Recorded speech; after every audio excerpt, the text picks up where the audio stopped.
కుటుంబ సభ్యుల వివరాలతో పాటు చనిపోయిన వారి పేర్లు తొలగించి బతికి ఉన్న కుటుంబ సభ్యులకు ప్రభుత్వం డిజిటల్ కార్డు ఇచ్చి ఒక నెంబర్ కేటాయిస్తుందని దుబాక తహసీల్దార్ వెంకటరెడ్డి తెలిపారు.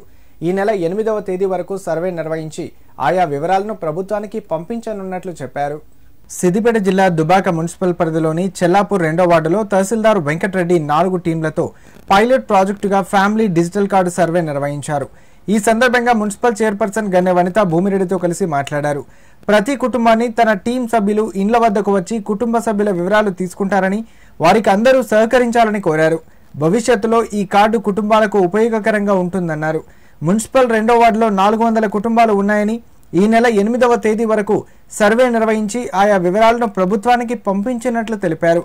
ఈ కార్యక్రమంలో municipal commissioner Ramesh Kumar, DT Sandeep, కౌన్సిలర్లు గోనె దేవలక్ష్మి, సంజీవరెడ్డి, ఇల్లందుల శ్రీనివాస్, మున్సిపల్ సిబ్బంది, ఆశా వర్కర్లు పాల్గొన్నారు.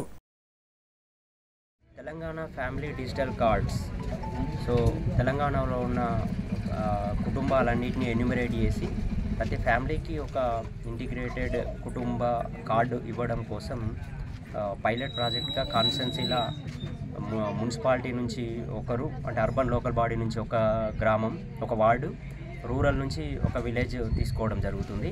ఇక్కడ మన దుబ్బాక కాన్స్టెన్సీకి సంబంధించి 2nd వార్డు అర్బన్ నుంచి, అదేవిధంగా రూరల్ నుంచి హసన్ మీరాపూర్లో కూడా ఈ పైలట్ సర్వే అనేది జరుగుతుంది. ఇక్కడ ఈ 2nd వార్డుకు సంబంధించి 4 teams, 4 team leaders, municipal commissioner గారు, నేను, ఎంపీఓ గారు అండ్ నాయబ్ తహసీల్దార్ 4 చేస్తున్నాం. అదేవిధంగా ఎంపీడీఓ క్యాడర్ అధికారులతోని హసన్ మీరాపూర్లో కూడా ఇంకొక 3 టీమ్స్ సర్వే చేస్తున్నాయి. ఈ సర్వే యొక్క ముఖ్య ఉద్దేశం అన్ని కుటుంబాలను వాళ్ళను విజిట్ చేసి మా దగ్గర ఉన్న డేటా ఆధారంగా ఫ్యామిలీకి డీటెయిల్స్ అన్నీ కలెక్ట్ చేసి ఒక్కొక్క కుటుంబానికి ఒక నంబర్ ఇచ్చే విధంగా ఆ డేటాను కలెక్ట్ చేసి గవర్నమెంట్కు పంపడం జరుగుతుంది.